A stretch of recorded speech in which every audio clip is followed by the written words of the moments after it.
और दोस्तों, अगर आप लोगों ने ग्रेजुएशन किया हुआ है, चाहे वो बीए हो या बीएससी हो या आप लोगों ने बीकॉम, ये सब अगर आप लोगों ने किया हुआ है, क्योंकि बहुत बार कमेंट आते हैं कि हमने ग्रेजुएशन किया है, ग्रेजुएशन से कोई जॉब बताइए, तो आपके लिए ये लाइफ चेंजिंग अपॉर्चुनिटी इसको मैं बोल सकता हूँ, क्योंकि यहाँ पर सैलरी की कोई भी आपको कमी नहीं रहेगी। 35 से स्टार्टिंग सैलरी रहने वाली है और ये 35,000 कोई कम सैलरी नहीं मानी जाती, ठीक है। गवर्नमेंट जॉब में भी जाते हो तो स्टार्टिंग में अगर मैं बात करूँगा 10th पास या मैट्रिक लेवल में 20 से 22,000 ही सैलरी मिल जाती है। तो अगर आप लोगों ने ग्रेजुएशन किया है तो अच्छी बात है। अगर 35,000 स्टार्टिंग में सैलरी मिले तो कौन इसको छोड़ना चाहेगा। मौका इसमें छोटा मौका नहीं है दोस्तों, इसमें बिग ब्लंडर इसको मान सकते हो। जो भी भाई अगर यहाँ पर नहीं जाता है तो उसके लिए बहुत ही घातक साबित हो सकता है, ठीक है। यहाँ पर जो भी है तो ऑल इंडिया कैंडिडेट्स के लिए वैकेंसी निकली है, यानी कोई भी स्टेट के हो वो इसमें जा सकते हैं।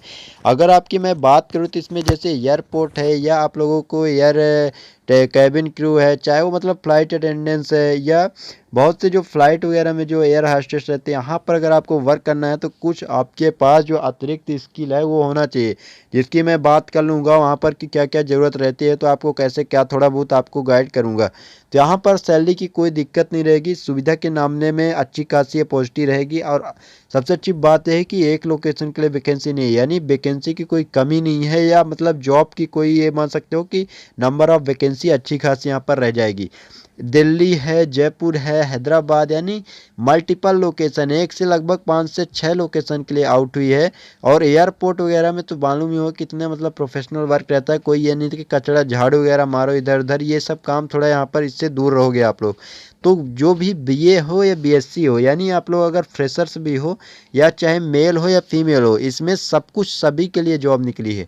तो मैं सीधे नोटिफिकेशन के ही माध्यम से और भी जानकारी बताऊंगा, लेकिन एक चीज़ इसके पहले बता दूं कि जितने भी भाई या बहन हमारे इंटरेस्टेड है इस जॉब के लिए, थोड़ा इसको सीरियसली लेना, क्योंकि यहाँ पर फेल होने के भी चांसेस ज़्यादा रहते हैं, क्योंकि यहाँ पर स्मार्ट पर्सन को लिया जाता है। और स्मार्ट का मतलब ये नहीं है कि कुछ भी ऊपर से लगा लिया तो स्मार्ट बन गए। आपको अपने आप में थोड़ा स्मार्टनेस दिखाना होता है कि वहाँ पर जाके कैसे बिहेवियर या ये सब चीज़ें वहाँ पर बिल्कुल कॉन्फिडेंटली रूप से देखा जाता है, क्योंकि वहाँ पर फ्लाइट अटेंडेंस का वर्क इतना, जाओगे वहाँ पर फ्लाइट वगैरह में अगर आप लोगों ने चढ़ा होगा तो मालूम ही होगा कि वहाँ पर आपको कैसे स्वागत, वहाँ पर शर्मीला वगैरह या हंसने गाने का काम वहाँ पर नहीं रहता है, क्योंकि बहुत से कैंडिडेट्स ये गलती कर बैठते हैं। तो मैं सीधे नोटिफिकेशन में माध्यम से जो भी चीज़ें हैं वो आपको पहले ही बता देता हूँ। कौन सी कंपनी है पहले तो वो समझ लीजिए कि लीडिंग एयरलाइंस के लिए वैकेंसी आउट हुई है। और लोकेशन आप लोग स्पष्ट रूप से देख रहे होंगे कि दिल्ली है, चाहे वो राजस्थान का जयपुर है, यानी राजधानी लेवल के लिए। चेन्नई लोकेशन के लिए भी वैकेंसी निकली है। कोलकाता, यानी जितने भी महानगर टाइप के हैं जहाँ पर अच्छा खासा ट्रैफिक रहता है, जहाँ बड़े बड़े लोग रहते हैं, वहाँ के लिए वैकेंसी निकली है। गुजरात के लिए, अहमदाबाद के लिए वैकेंसी भी है। हैदराबाद जैसे शहर के लिए वैकेंसी है। चंडीगढ़, आपको पंजाब घूमने का भी मौका मिलेगा। और मुंबई जैसी सिटी में आपको अच्छे खासा यहाँ पर घूमने का मौका रहने वाला है। एयर होस्टेस की वैकेंसी है और फ्लाइट अटेंडेंट के लिए भी वैकेंसी आउट हुई है। यहाँ पर जॉब इंटरव्यू जो होने वाला है तो कैबिन क्रू होने वाला है। एयरपोर्ट फ्रेशर्स के लिए वैकेंसी आई है, यानी आपको जैसे एयरपोर्ट में वहाँ पर कैबिन क्रू रहते हैं, वहाँ पर आपको जो है तो क्लरिकल काम करना होता है, यानी लिखा पढ़ी का काम है, कंप्यूटराइज्ड काम रहता है वहाँ पर।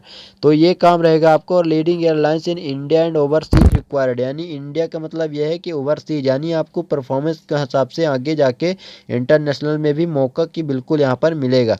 मेल और फीमेल यहाँ पर कैंडिडेट्स विथ प्लेजिंग पर्सनालिटी, ये चीज़ ठीक बताया गया कि प्लेजिंग पर्सनालिटी का मतलब ये होता है कि कोई सामने से आ रहा है तो ये नहीं कि भाई हम खड़े हैं ठीक है ड्रेस लगा के उसको प्रणाम पैरगी कुछ नहीं कर रहे, क्योंकि यहाँ पर आपको प्लेजेंट का, प्लीजली का मतलब ये होता है कि आपको थोड़ा कृतज्ञता व्यक्त करना होगा, आपको थोड़ा झुकने की ज़रूरत होती है, आपको उसको सर बुलाने की ज़रूरत होती है और आपको जो है तो उनको सम्मान देने की ज़रूरत होती है। इसलिए इस जॉब के लिए प्लेजिंग पर्सनालिटी की यहाँ पर बात की गई है।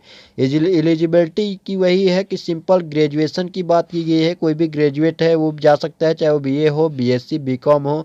बहुत से भाई होंगे ऐसे, बहुत से बहनें होंगी, लेकिन एक चीज़ ध्यान रखना कि जो भी यहाँ पर फिजिकल की रिक्वायरमेंट वो भी फुलफिल ज़रूरी है, क्योंकि यहाँ पर ना तो ज़्यादा लंबा आदमी की ज़रूरत होती है ना तो ज़्यादा छोटा आदमी, यहाँ पर सब कुछ मिडिल होना चाहिए।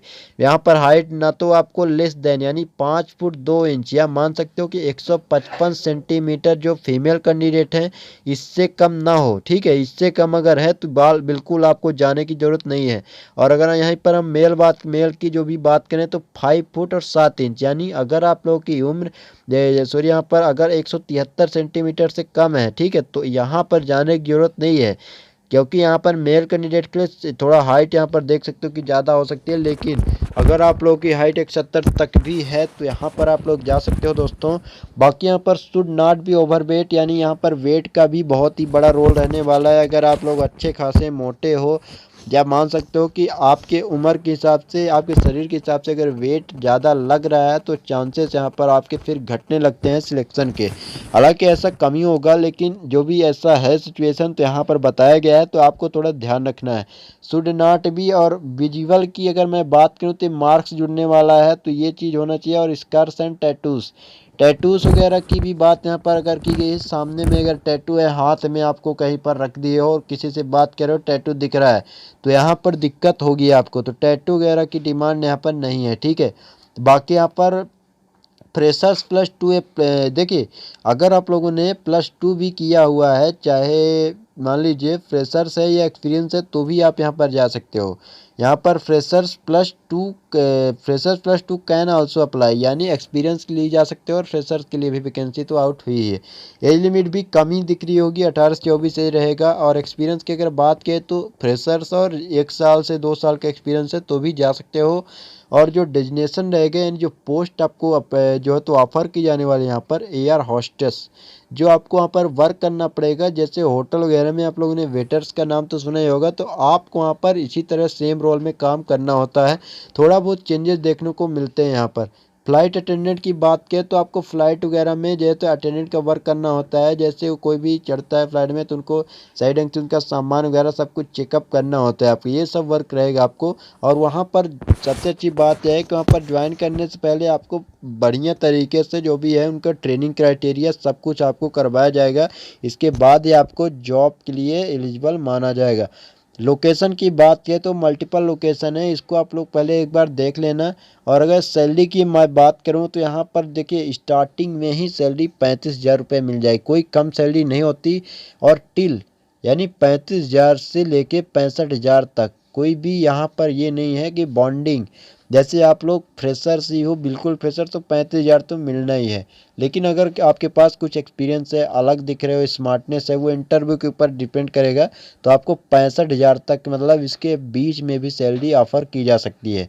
इन हैंड रहेगा ये सैलरी, यानी इसमें आपको कटने की कोई गुंजाइश नहीं है। प्लस जो रहेगा तो उसमें सुविधा रहेगी होम फ्री, यानी अगर आप लोग कहीं भी रूम लेते हो आस पास एरिया में तो पिकअप करवाया जाएगा और ड्रॉप, कैब की सुविधा मिल जाएगी जाने के लिए घर में और वापस आने के लिए सुविधा, वो भी फ्री में। और if you fly more you earn more, इसका मतलब ये है कि अगर आप लोग अच्छा वर्क करते हो और बहुत ही ज़्यादा मतलब फ़्लाइट में आपको फ्लाई कर, मतलब फ़्लाइट जो है तो बार बार जा रही आ रही है और अच्छा हार्ड वर्क हो रहा है, आपकी ड्यूटी ज़्यादा हो रही है, तो आपको अच्छी खासी पोस्ट यहाँ पर मोर, यानी पैसे के मामले में कोई दिक्कत तो होगी नहीं, ठीक है। मोर का मतलब यह है कि और ही बहुत ही ज़्यादा, यानी कोई भी परेशानी नहीं होगी। और यहाँ पर जाना कहाँ पर है ये समझ लेते हैं। तो जॉब डिस्क्रिप्शन का मतलब यह है कि वहाँ पर क्या क्या आपको करना पड़ सकता है। तो यहाँ पर हम देख सकते हैं कि जॉब डिस्क्रिप्शन में talking care of the safety and security of the passengers on flights, जाहिर सी बात है कि वहाँ पर पैसेंजर्स ही जो भी होते हैं, तो फ़्लाइट का तभी महत्व है जब पैसेंजर्स ही नहीं आएंगे तो आपको वहाँ पर काम क्या रहेगा। तो जो भी पैसेंजर्स आते हैं फ़्लाइट्स में तो उनकी जो है तो सेफ्टी और सिक्योरिटी आपकी जिम्मेदारी बनेगी, उनको ध्यान रखना है, आपको जो है तो उनका ध्यान रखना ज़रूरी होगा। और जो तो नीड टू सर्व मील्स, मैंने बता दिया था पहले ही कि आपको जो भी खाना रहेगा ये सब आपको सर्व करना पड़ेगा। वहाँ जो फ़्लाइट में बैठेंगे पर्सन्स, उनको आपको अच्छे खासे यहाँ पर खुश रखने की ज़रूरत होती है। ऐसा नहीं कि वहाँ पर लड़ाई झगड़ा चालू हो गया और आप लोग इधर उधर खड़े होती, ये आपको वहाँ पर बिल्कुल नहीं होता। आपको वहाँ पर सब कुछ मेंटेन करना पड़ता है। और कस्टमर, ठीक है, विथ हॉस्पिटैलिटी एटीट्यूड, इसका मतलब यही है कि प्लीजरी करना है, जैसा नहीं कि अपने एटीट्यूड में करना है। हॉस्पिटैलिटी एप्टीट्यूड का मतलब यही है। Person should have unblemished complexion and good body language, ठीक है, लैंग्वेज वगैरह का भी ध्यान यहाँ पर रखना पड़ेगा। और बॉडी का मतलब ये नहीं है कि वहाँ पर जाके इधर उधर खड़े हो गए ऐसे तनेन होकर, ये सब थोड़ा ध्यान रखना पड़ेगा। और लैंग्वेज यही चीज़ आपको वहाँ पर मैं जो है तो बहुत ही मायने रखने वाली है। Excellent verbal and written communication skills in both Hindi and English, यानी यहाँ पर आपको जो तो इंग्लिश बोलना भी आना चाहिए और लिखना भी होना चाहिए, और एक्सीलेंट होना चाहिए। ऐसा नहीं कि काम चलाऊ होना चाहिए। एक्सीलेंट का मतलब यह है कि प्रॉपरली आपको थोड़ा जानकारी डीप होना चाहिए, रिटन भी होना चाहिए और आपको वर्बल भी होना ज़रूरी है।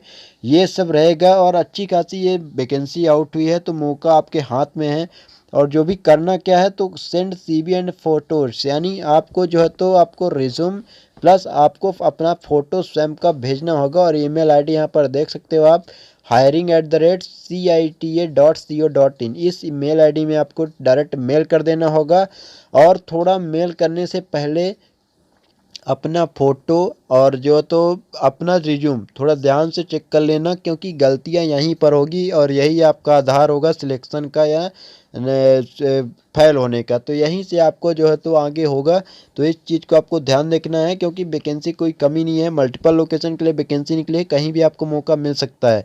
वो आपको डिपेंड करेगा इंटरव्यू में। लेकिन अगर आपका सीवी ही या रिज्यूम ही अगर गलत होता है, उसमें कुछ गड़बड़ी करते हो, ज़्यादा हैवी बनाने की कोशिश नहीं करना है, पर सिंपल ही रहे, लेकिन जो भी रहे वो सही रहना चाहिए, ठीक है। जो भी नॉलेज है आपके पास, एक्सपीरियंस है, वो सब कुछ वहाँ पर, फ्रेशर्स है तो कोई बात नहीं, लेकिन जो भी रहे तो ट्रू जानकारी होनी चाहिए। ज़्यादा ये नहीं कि बढ़ा चढ़ा के बोल दिया कि ठीक है अब हमारा तो हो ही गया। ये चीज़ थोड़ा ध्यान रखना है। बाकी मैंने लगभग सभी जानकारी बता दिया हूँ। तो अगर आप लोग को जो भी भाई बहन इंटरेस्टेड हैं वो इसमें जा सकते हैं। तो चलिए मिलते हैं फिर आपसे नई जानकारी के साथ।